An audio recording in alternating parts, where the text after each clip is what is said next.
अच्छा जी, IS-41 आ गया हमारा, ठीक है। That is relating to biological asset या एग्रीकल्चर, ठीक है। मोस्टली इसमें होगा। यह स्टैंडर्ड 2003 से एप्लीकेबल है, ठीक है। अब इसका स्कोप क्या है, क्या क्या चीजें इसके स्कोप में है। बायोलॉजिकल एसेट, अब देखें बायोलॉजिकल, अगर आपने बायो पढ़ी है या आपने नहीं भी पढ़ी तो देखें नाम से बायो, बायो से मुराद होता है जिंदा चीज, ठीक है। बायोलॉजी में इसका जिक्र होता है, ठीक है। तो मतलब वो चीज जो जिंदा है, मतलब जिसमें कोई जान है, ठीक है, कुदरत की तरफ से नेचुरल कोई चीज है, तो उस पर स्टैंडर्ड एप्लीकेबल होता है। Agriculture produce at the point of harvest, ठीक है। आपकी फसल पक के तैयार हो गई है, तो वो जो प्रोडक्शन है, जो प्रोड्यूस है, वो आपकी एग्रीकल्चर प्रोड्यूस है, लिहाजा उसको ये कह रहे हैं कि ये IS-41 की एम्बिट में आएगा, उसके स्कोप में है।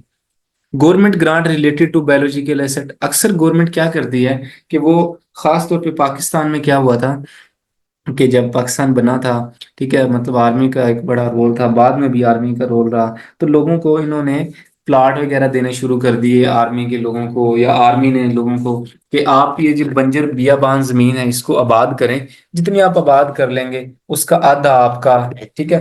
मतलब लोगों को एक लुक्रेटिव बनाने के लिए, ताकि लोग अपनी मेहनत करें और उसको जो है ना आबाद कर लें। अब इसमें क्या था कि जो गवर्नमेंट की तरफ से, या अक्सर ऐसा होता है कि गवर्नमेंट किसी भी फसल की जो पैदावार बढ़ाना चाहती है, लेट्स सपोज गवर्नमेंट कह रही है कि इस दफा हमने जो चावल है ना वो दुबई सऊदी अरब एक्सपोर्ट करना है, तो लिहाजा गवर्नमेंट चाहती है कि मुल्क में इस दफा ज्यादा से ज्यादा चावल लगाए जाएं, ठीक है। तो इस केस में गवर्नमेंट क्या करती है कि आपको ग्रांट देती है कि जो भी चावल लगाएंगे ना उसको हम बीज फ्री देंगे, ठीक है, उसको हम फ्री लोन देंगे, उसको बिजली सस्ती मिलेगी, उसको ट्यूबवेल देंगे पानी की, क्योंकि चावलों में ज्यादा जरूरत होती है, ठीक है। तो इस केस में जो एक गवर्नमेंट ग्रांट आपको मिल रही है रिलेटेड टू बायोलॉजिकल एसेट, ये भी आपकी क्या है, आपको ये भी हम जो है इसको IS-41 में क्लियर कर रहे होंगे, ठीक है। एक गवर्नमेंट ग्रांट होती है उसके लिए स्टैंडर्ड दूसरा IS-20, लेकिन जो गवर्नमेंट ग्रांट आपको बायोलॉजिकल एसेट के लिए मिले, जैसे गवर्नमेंट कह रही है कि फिश फार्मिंग पे बड़ा आप पैसा लगाएं, ठीक है, उसको हमें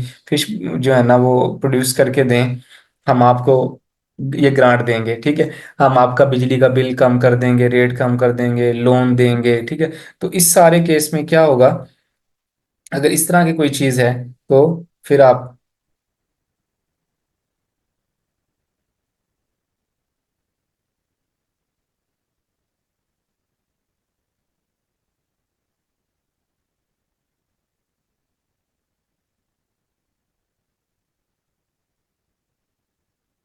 जी मलिक, आवाज आ रही है आपको मेरी?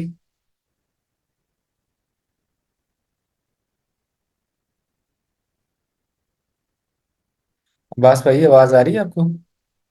क्योंकि मेरी तरफ लाइट चली गई थी और डिस्कनेक्ट हुआ था अचानक में, लेकिन फिर आ गया। थैंक यू, बहुत शुक्रिया। ठीक है जी, ये सारे इसका विद इन स्कोप है। उसके बाद ना कुछ चीजें इसमें से ना एक्सक्लूजन है, ये चीजें बायोलॉजिकल एसेट नहीं है, मतलब IS-41 इन पे अप्लाई नहीं होगा। वो क्या है, land related to agriculture activity. हमने ये कह दिया कि जो एग्रीकल्चर प्रोडक्ट होगी वो बायोलॉजिकल एसेट है, लेकिन क्या जिस जमीन पे वो हुई है वो भी बायोलॉजिकल है? नहीं, उस पे IS-16 ही लगेगा, प्रॉपर्टी प्लांट एंड इक्विपमेंट ही लगेगा, ठीक है। या अगर वो इन्वेस्टमेंट प्रॉपर्टी है तो वो इन्वेस्टमेंट प्रॉपर्टी रहेगी, वो लैंड वो नहीं है, ठीक है। हाँ, उस चीज पे प्रोड्यूस होने वाली चीज IS-41 में जा सकती है, ठीक है, लेकिन वो लैंड IS-16 ही में रही रहेगी, ठीक है। इनटेंजिबल एसेट, आपने कोई चीज प्रोड्यूस की तो आपको उसका लाइसेंस मिला, ठीक है, वो बड़ा कॉस्टली था लाइसेंस, ठीक है, वो आपका इंटेंजिबल एसेट है, वो एग्रीकल्चर एक्टिविटी के लिए हो सकता है, लेकिन वो IS-41 में फॉल नहीं करेगा, बल्कि उसका अपना स्टैंडर्ड जो है IS-38 है, उस पर ही अप्लाई होगा, ठीक है। उसके बाद जी बेरर प्लांट है related to agriculture activity. Bearer plant कहते हैं, हम आगे इसकी डेफिनेशन मजीद एलेबोरेट भी करेंगे, उस पर भी IS-41 अप्लाई नहीं होता, ठीक है। या आपको गवर्नमेंट की कोई ग्रांट मिली है उन बेरर प्लांट से रिलेटेड, तो इस वो भी आप पे अप्लाई, जो है वो IS-41 में नहीं, उस पर अप्लाई होगा, ठीक है। Right of use asset arising from a lease of land related to agriculture activity. आपने, आपकी अपनी जमीन नहीं है, आप मजारे हैं, ठीक है, या आप ठेकेदार हैं, आपने रेंट पे जमीन ले ली, 1 साल का ठेके पे ले ली जमीन, ठीक है। तो इस केस में वो जो लैंड है वो आपने जो लीज पे ली है या 5 साल के लिए ले ली है लेट्स सपोज, ठीक है, लेकिन वो लैंड आपकी IFRS 16 में ही डील हो रही होगी। ठीक है, वो एग्री IS 41 में डील नहीं होगी। हाँ, उस लैंड पे जो प्रोडक्शन होगी वो आपकी एग्रीकल्चर एक्टिविटी हो है। ठीक है, वो आप उस पे IS 41 लग सकता है, लेकिन जो लैंड है उस पे नहीं लगेगा। ठीक है, तो ये ओवरऑल हमने स्कोप पढ़ लियो। ठीक है, कि एग्रीकल्चर बायोलॉजिकल एसेट्स पे लगेगा, एग्रीकल्चर प्रोड्यूस पे लगेगी। ठीक है, या अगर कोई गवर्नमेंट की ग्रांट मिलती है उन स्पेसिफिक बायोलॉजिकल एसेट के लिए, तो इस केस में भी हम IS 41 लगाएंगे। लेकिन इन इन केसेस में मतलब जमीन होगी, ठीक है, इंटेंजिबल एसेट जो है उस पे अपने ही स्टैंडर्ड लग रहे होंगे उनके, इस पे उन पे IS 41 नहीं लगेगा। ठीक है जी। अब हम पढ़ते हैं कुछ इसकी ना definition. Active market, active market कहते हैं कि वो चीज़ जो आप आराम से मार्केट में ले जाएं, ठीक है, कोई रिस्ट्रिक्शन ना हो, और आप सेल कर दें, लोगों को करें, मार्केट में करें, तो इसका मतलब है कि उस चीज़ की एक्टिव मार्केट है। एग्रीकल्चर एक्टिविटी कहते हैं कि the management of the transformation of biological asset for sale into agriculture produce. ठीक है, और अनदर बायोलॉजिकल एसेट्स, कि उस एक्टिविटी का नाम बायोलॉजी एग्रीकल्चर एक्टिविटी है कि जिससे आप या तो एक नया बायोलॉजिकल एसेट प्रोड्यूस कर लें, या उस बायोलॉजिकल एसेट से कोई प्रोडक्शन लें। लेट्स सपोज आपने जो है ना चावल लगाए, अब चावल के पौधे से आपको क्या मिले, चावल मिले, तो वो आपकी एग्रीकल्चर प्रोड्यूस है और वो एग्रीकल्चर एक्टिविटी है। आपने भैंसें रख ली, फिश फार्मिंग की, गोट फार्मिंग की, ठीक, कैटल फार्मिंग की, उससे आपको नए जानदार मिले, तो वो आपकी एक एग्रीकल्चर एक्टिविटी है। बायोलॉजिकल एसेट किसको कहते हैं? अ लिविंग एनिमल और अ प्लांट। ठीक है, मतलब जानवर या पौधा, उसको बायोलॉजिकल एसेट कह रहे हैं। एग्रीकल्चर प्रोड्यूस क्या कह रहे हैं? कि the harvested produce of the entity biological asset, कि उस बायोलॉजिकल एसेट से जो चीज प्रोड्यूस हुई है, लेट्स सपोज पौधों के केस में जो फल आए हैं, ठीक है, और जानवरों के केस में जो फल आए हैं, और जानवरों के केस में जो उनसे नए जानदार आए हैं, वो आपकी एग्रीकल्चर जो है ना प्रोड्यूस है।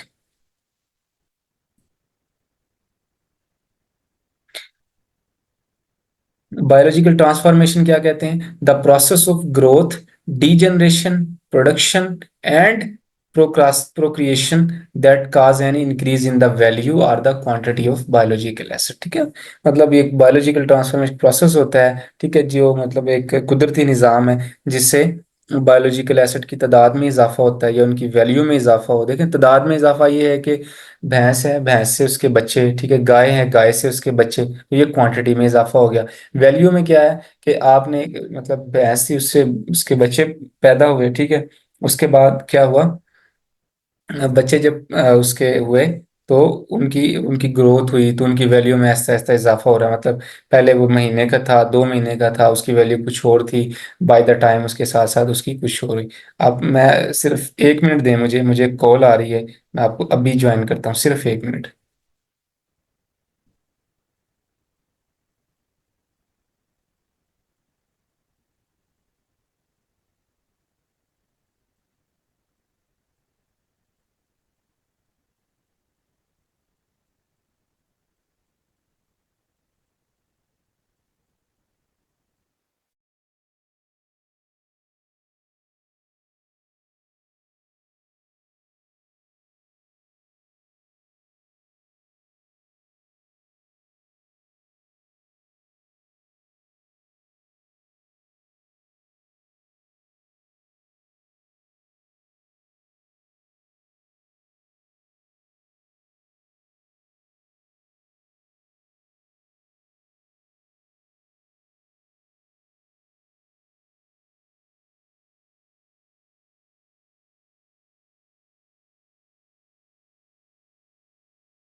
ओके जी, सॉरी, कॉल थी एक अर्जेंट। ठीक है। अच्छा, बेरर प्लांट क्या है? Is a living plant that is used in the production or supply of agriculture produce, is expected to produce beer produce for more than one period, has a remote likelihood of being sold except scrap sales। ठीक है। मैंने आपको बताया कि जो bearer plant है वो IS 41 की एक्सक्लूजन्स में है, मतलब उस पे IS 41 अप्लाई नहीं होता। ठीक है। तो अगर हम इसको एक आम लैंग्वेज में देखें प्रैक्टिकली, तो जैसे रबड़ के प्लांट है, या आम के प्लांट है, अमरूद के प्लांट है, उनकी जो लाइफ होती है, या वो जो उनकी पैदावार का दौरानिया होता है, मतलब वो जितने अरसे तक इकोनॉमिक बेनिफिट्स दे सकते हैं, वो मोर देन वन पीरियड होता है। ठीक है। और वो प्रोडक्शन में इस्तेमाल होते हैं, मतलब जैसे रबर से, वो रबर का जो केमिकल रेजन जिसे कहते हैं वो होता है जिससे रबर बनता है। ठीक है।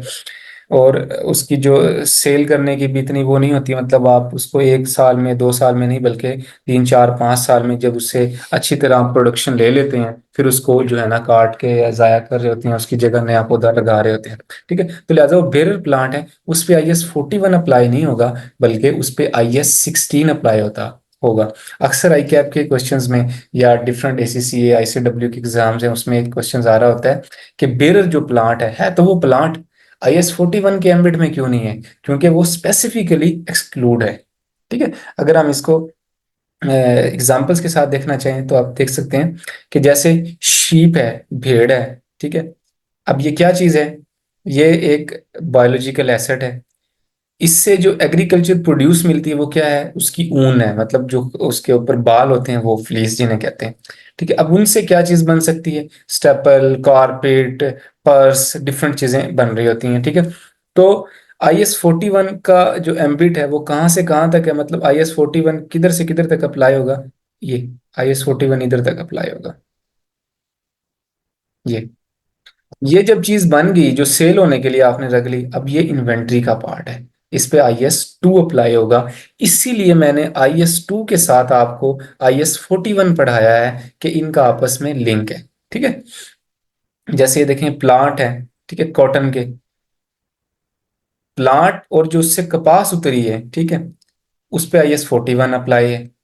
जब उससे कपड़े बन गए, क्लॉथिंग होगी, डिफरेंट पैंट, जीन्स, दूसरे कपड़े, कोई भी, मतलब वो शॉप पे रखेंगे, वो क्या है? IS 2 है, इन्वेंट्री है। ठीक है। डेयरी कैटल, आपके माल मवेशी रखे हुए हैं और मिल्क उससे जनरेट हो रहा है, वो सारा क्या है? IS 41 है। जब उससे दही बन के शॉप पे आ गई, या मिल्क पैक होके आ गया, ठीक है, वो क्या है? IS 2 है, इन्वेंट्री है। तो ये चीजें इस तरह से अप्लाई हो रही होती है। ठीक है। नेक्स्ट हम मूव करते हैं अपने रिकग्निशन पे। अब जो आपने पढ़ लिया कि IS जो है 41 है, इस पे, इसमें क्या क्या चीजें शामिल हैं। ठीक है। अब उनकी रिकग्निशन कैसे होगी? लेट्स सपोज मैंने फसल काश्त की, ठीक है, मैंने जो है ना चावल की फसल लगाई, तो मैं, और ये मेरी एक एक्टिविटी है, मैंने कंपनी बना के काम कर रहा हूँ। ठीक है। पाकिस्तान में आपको पता है कि ये चीजें एग्जेम्प्ट हैं, इस पे सिर्फ पंजाब की हद तक, मतलब अगर देखा जाए या सिंध लेवल पे देखें, मतलब इस पे सूबाई टैक्स है, फेडरल फेडरल का टैक्स नहीं है। तो बड़ी लुक्रेटिव चीज है ये। तो मैंने कंपनी बना के फार्मिंग स्टार्ट की। ठीक है। मैंने माल मवेशी रख लिए, या मैंने जो है ना ज़रात एग्रीकल्चर एक्टिविटी का काम शुरू किया। तो इस केस में मेरी कॉस्ट क्या होगी? अब देखिए, मैंने तो नहीं पता चल रहा कि फसल चावल मेरी तैयार पक्की खड़ी है, मुझे नहीं पता कि अपने बुक्स में इसको कितने का रिकॉर्ड करूं। मेरा फाइनेंशियल ईयर एंड आ गया, 30 जून आ गया है, लेकिन अभी फसल जो है ना वो तैयार खड़ी है। अब मैं इसको किस किस वैल्यू पे रिकॉर्ड करूं? ठीक है। रिकग्निशन मेजरमेंट तो यही है कि वो मेरा एसेट है, मेरा कंट्रोल है, पास्ट इवेंट से आया है, मुझे पता है कि उससे मुझे इकोनॉमिक बेनिफिट मिलेंगे। वही जो एक एसेट की रिकग्निशन का क्राइटेरिया होता है कि दिस एसेट, कि मेरा कंट्रोल है, this asset rise from past event, future में इसके बेनिफिट आएंगे। ठीक है। और साथ ही उस एसेट की फेयर वैल्यू जो है ना वो भी मैयर की जा सकती है रिलायबली। तो इस केस में क्या होगा कि मैं उसको रिकॉग्नाइज करूंगा एसेट को, लेकिन किस वैल्यू पे? तो ये बड़ा इंपॉर्टेंट क्वेश्चन है। इस केस में स्टैंडर्ड IS 41 आपको कहता है कि आपने ये देखना है कि उस एसेट को उस हालत में 30 जून तक लाने के लिए आपने कितना खर्चा किया है। आपने जमीन कितने की जो है ना किराए पे ली, रेंट पे ली, लेट्स सपोज आपने आपकी अपनी जमीन नहीं थी, अपने ठेके पे ली, ठीक है। आपने कितने का बीज डाला, साइट प्रिपरेशन चार्जेस क्या हुए, हल चलाया, मजदूरों की मजदूरी, जितने भी ये खर्चे हैं ना जमा कर लें और अपनी बुक्स में रिकॉर्ड कर लें कि ये मेरी जो फसल खड़ी है ना इसकी इतनी कॉस्ट है, ठीक है। तो इसकी मेजरमेंट है बायोलॉजिकल एसेट की। कि इनिशियल, आपने आपको पता है ना कि मेजरमेंट दो तरह की है, एक इनिशियल होती है, मतलब इनिशियली का क्या मतलब है कि आपने फर्स्ट टाइम एक चीज की मेजरमेंट करनी है अकाउंट्स में, तो वो कितने पे होगी, ये इनिशियल मेजरमेंट है। और सब्सिक्वेंट है कि ईयर एंड के पे आपने उसको अगर रिवाइज करना हो वैल्यू को, ठीक है, तो वो आप किस तरह से उसको किस वैल्यू पे लेके चल रहे होंगे, तो ये इसकी सब्सिक्वेंट मेजरमेंट है। इनिशियली आपने क्या करना है, स्टैंडर्ड आपको कहता है कि आप उसको फेयर वैल्यू पे करें, मतलब देखें कि वो फसल खड़ी जो है वो कितने की सेल हो सकती है, उसमें से मतलब आप कितनी कॉस्ट माइनस कर दें कि मंडी तक ले जाने के खर्चे, ठीक है। लेट्स सपोज आपको कहते हैं कि वो 1 लाख रुपए की सेल हो सकती है चावल का ना, मतलब 50 मन जो है ना वो औसत पैदावार है, और 2,000 रुपये पर मन चावल है, जो है धान है जिसे आप कह रहे होते हैं, डिफरेंट लैंग्वेजेस में इसके डिफरेंट नेम है। तो वो 1 लाख की बनती है और मैं मंडी तक लेके जाऊंगा, 5,000 रुपये मेरा खर्चा आएगा आड़तियों के, और उनके पैसे मैं दूंगा, ठीक है। तो इन शॉर्ट कहने का मकसद ये कि मुझे जो है ना 95,000 की ये पड़ रही, तो आप अपने बुक्स में उसके 95 की रिकॉर्ड कर लें फेयर वैल्यू पे, ठीक है। लेकिन अगर उसकी फेयर वैल्यू रिलायबल मेजर नहीं हो सकती, मतलब उसकी एक्टिव मार्केट अवेलेबल नहीं है, हमने जैसे एक्टिव मार्केट की डेफिनेशन पढ़ी थी ऊपर, तो उस केस में फिर क्या करेंगे, आप इसको कॉस्ट पे रिकॉर्ड कर लें। कॉस्ट क्या है कि cost incurred to brought up the asset such as cultivation expenses, कि उस एसेट को उस हालत में ब्रॉट अप करने के लिए आपको कितने पैसे खर्चने पड़े, उसकी बेस पे आप उसको जो है ना कॉस्ट पे रिकॉर्ड कर लें बायोलॉजिकल एसेट को, ठीक है।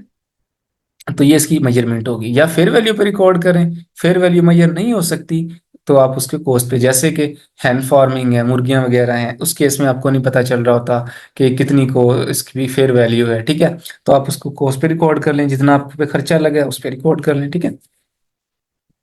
स्टैंडर्ड्स की यही तो चीजें होती हैं बड़ी अच्छी, मतलब ये नहीं है कि इशू क्रिएट करना, बल्कि साथ ही उसका हल भी देना कि भाई फेयर वैल्यू पे रिकॉर्ड करें, ताकि उससे ना अच्छी रिपोर्टिंग हो जाएगी। लेकिन अगर फेयर वैल्यू नहीं मेजर हो सकती, तो then you have the option to record it on cost, ठीक है। सब्सिक्वेंटली भी आप उसको देखें कि अच्छा, इनिशियली जब रिकॉर्ड की थी फेयर वैल्यू मेजर नहीं हो सकती थी, ये इतनी थी, अब कितनी है। इनिशियल सब्सिक्वेंटली कहते हैं कि साल के शुरू में आपने फसल लगाई, तब देखें बुक्स में कितने की रिकॉर्ड करनी है, 30 जून आ गया, ईयर एंड आ गया, तब देखें कितने की वो होगी। क्योंकि देखें ना, ये जो बायोलॉजिकल एसेट ये वक्त के साथ साथ बढ़ते हैं, इनकी क्वांटिटी में वैल्यू में इजाफा होता है, तो आप अगर पिछली वैल्यू रहने देंगे तो वो शायद मिस रिपोर्टिंग हो जाएगी, आपको रिवाइज करनी पड़ती है वैल्यू सब्सिक्वेंटली, ठीक है।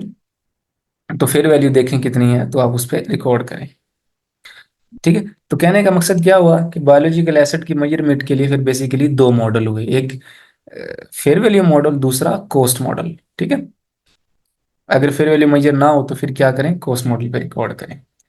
उसके बाद जी अक्सर इशू आता है एग्रीकल्चर प्रोड्यूस को रिकॉर्ड करने में, मतलब जो वो फसल है चावल की, उससे जो उससे प्रोड्यूस होने जा रही है उसकी मैं क्या वैल्यू दूं, ठीक है। अक्सर उसकी वैल्यू नहीं मालूम हो रही होती, तो उस केस में हम क्या करते हैं, देख लेते हैं कि उस पर कितना खर्चा हुआ, उस पर रिकॉर्ड कर लेते हैं। या ये देख लेते हैं कि इसको मैं, अक्सर होता है आपने देखा होगा अगर आपका गाँव देहात से कोई वास्ता पड़ा है, तो अक्सर जो किसान है वो ना खड़ी फसल ही बेच देते हैं, ठीक है। मतलब किसी को जरूरत हो खास तौर पे तब, या जो है ना मतलब ये रेयर चांसेस होते हैं, नॉर्मली इस तरह नहीं कर रहे होते, लेकिन वो खड़ी फसल भी सेल हो जाती है। तो इस केस में क्या होता है कि आप देख लेते हैं कि अच्छा, जो बंदा लेता है ना वो कहता है कि यार ये मतलब 2,000 रुपये मन है चावल, ठीक है, लेकिन मैं मंडी में लेके जाऊंगा, इन चावलों को मजदूरी लगेगी, निकलवाऊंगा, ये वो, तो मुझे 10,000 खर्चा आ सकता है, तो लिहाजा मैं आपको 90,000 दूंगा, ठीक है। या अपना थोड़ा मार्जिन भी रख लेते हैं। तो एग्रीकल्चर प्रोड्यूस जो है ना उस तरह से इसकी कॉस्टिंग होती है, हम देख के fair value less cost to sell के हिसाब से उसकी कर लेते हैं कि उसकी फेयर वैल्यू कितनी है और उसको सेल करने में कितना खर्चा आएगा, वो लेस करके उसको हम अकाउंट्स में रिपोर्ट कर लेते हैं। अगर आपने इसकी IS 41 की रिपोर्टिंग देखनी है ना, तो मैं आपको अकाउंट्स बताता हूँ।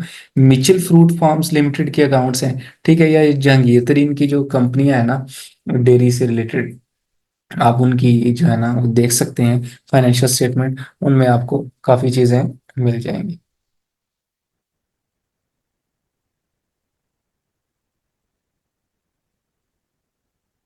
ठीक है, जहांगीर तरीन की।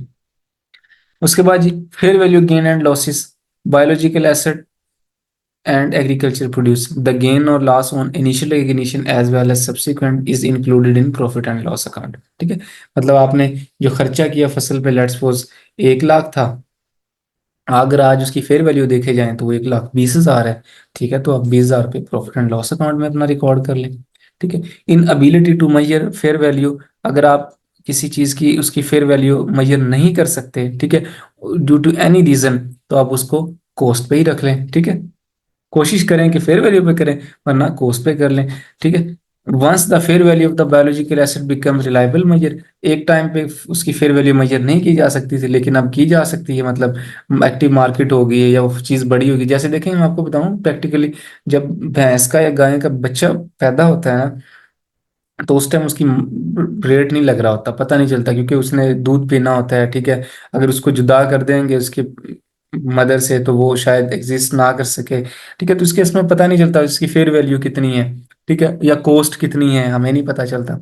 लेकिन बाय द टाइम जैसे ही वो थोड़ा सा बड़ा होता है ना, ठीक है, महीने का 2 महीने का, तो उसकी वैल्यू लगना शुरू हो जाती है कि अगर आप बेचना चाहें इतने का बेच सकते हैं। ठीक है, तो फिर इस केस में हम उसको क्या करते हैं, बाद में उसकी फेयर वैल्यू जो है ना वो रिलायबली मेजर होती है, तो हम उसको बाद में रिकॉर्ड कर लेते हैं। Once a non-current biological asset meet the criteria to be defined as held for sale under IFRS as part of disposal group, then it is presumed fair value can be measured reliably। अब इस पे एक link आ गया है next standard का IFRS 5 का, जो कि हम वही डिस्कस करेंगे। इसमें ये है कि अगर आपने बायोलॉजिकल एसेट कोई रखे हुए थे, ठीक है, आप ओनर्स थे, 2-3 लोगों ने मिलके, आप भाई थे, आपने काम किया, ठीक है, अब आपके हालात थोड़े बदल गए हैं, आप अपने माल को बेचना चाह रहे हैं। ठीक है, मतलब वो डिस्पोजल ग्रुप ग्रुप में डिस्पोज करना चाह रहे हैं। आपने कहा कि मैं ना सिर्फ ये ज़मीन बेच दूंगा, ठीक है, बल्कि उस पे जो फसल है वो भी बेचेंगे हम, हमारे जो माल मवेशी हैं वो भी बेचेंगे। अब क्या हो गया, अब आपको मैंने बताया ना कि अब मतलब काम चल नहीं सकता। ठीक है, IFRS 5 है, IFRS 5 कहते हैं non current asset held for sale, कि अब वो सेल के लिए आपने रख ली है। ठीक है, मतलब वो जमीन थी, आप कह रहे हैं कि नहीं अब मैंने बेचना है, अगले 6 महीने मेरे मुझे पैसों की जरूरत है, मैं बेच दूंगा।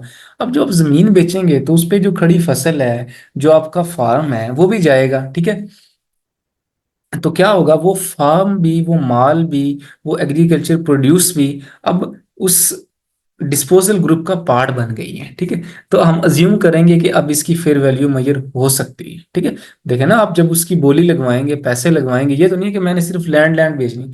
भाई उस लैंड के ऊपर जो माल है, जो फसल खड़ी है, लेट्स सपोज आप वो भी बेचना चाह रहे हैं, तो आप फिर उससे डील इस तरह करेंगे कि देखें भाई जमीन 50 लाख की, ठीक है, फसल ऊपर 10 लाख की खड़ी है या 12 लाख की, तो ये टोटल मिला के 60 या 62 लाख की मैं आपको बेचूंगा। कहने का मकसद क्या, कि आप उसकी रिलायबल मेजर कर सकते हैं आप फेयर वैल्यू, तो लिहाजा आप उसको अपनी बुक्स में जो है ना IFRS 5 में जब रिकॉर्ड करेंगे तो इस हवाले से रिकॉर्ड कर रहे होंगे fair value less cost to sell. ठीक है, तो ये जी पूरा एक स्टैंडर्ड था IS 41। ठीक है, जो हमने पढ़ा कि बायोलॉजिकल एसेट क्या है, स्कोप क्या है स्टैंडर्ड का, एक्सक्लूजन्स क्या हैं, डेफिनेशंस क्या हैं। ठीक है, एग्जांपल्स देखी, रिकग्निशन क्राइटेरिया क्या है, मेजरमेंट कैसे करेंगे, और प्रैक्टिकल होके थोड़ा देखा। ठीक है, इसमें यह था इन्वेंट्री कब से अप्लाई होना शुरू की, लेट्स सपोज आपने फसल जो है ना चावल की उतार ली, या आप उतारने के करीब हैं। ठीक है, अब उसको जब आपने बेच दी, तो अगले बंदे के लिए वो आड़ती हजरात के लिए क्या बन गई है, इन्वेंट्री बन गई है, क्योंकि उनका तो काम है सेल परचेज करना। ठीक है, उन्होंने तो फसल नहीं लगाई थी, वो फसल तो आपके लिए एग्रीकल्चर प्रोड्यूस थी। उनकी बुक्स में जब वो अपनी बुक्स बना रहे होंगे तो वो उस पर IS 2 लगा रहे होंगे। ठीक है, और साथ ही इसमें IFRS 5 का भी हमने थोड़ा टच देखा।